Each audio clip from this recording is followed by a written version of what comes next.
ఈ మధ్య బ్లౌజ్ కుట్టడం కన్నా కుట్టిన బ్లౌజ్కి రేట్ ఫిక్స్ చేయడం చాలా పెద్ద టాస్క్ అయిపోయిందండి టైలర్స్కి.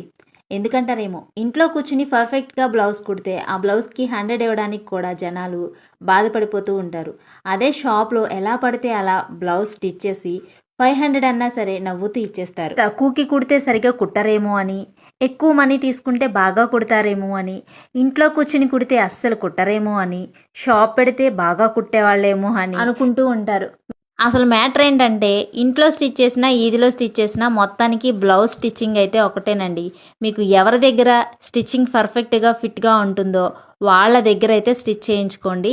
అంతేగాని ఇంట్లోనా ఈదిలోనా అనేది ముఖ్యం కాదు. ఇక్కడ బ్లౌజ్ స్టిచ్చింగ్ అనేది ముఖ్యం అనమాట. మీతో మాట్లాడుతూ ఫ్రంట్ పార్ట్లో షేప్ బెల్ట్ ఎలా స్టిచ్ చేయాలి అనేది చూశాను. ఖర్చులు కనిపించకుండా ఈ విధంగా స్టిచ్ చేసుకుంటే ఫ్రంట్ పార్ట్ అనేది చాలా నీట్గా ఉంటుంది. షేప్ కూడా చాలా కరెక్ట్గా వస్తుంది. వీడియో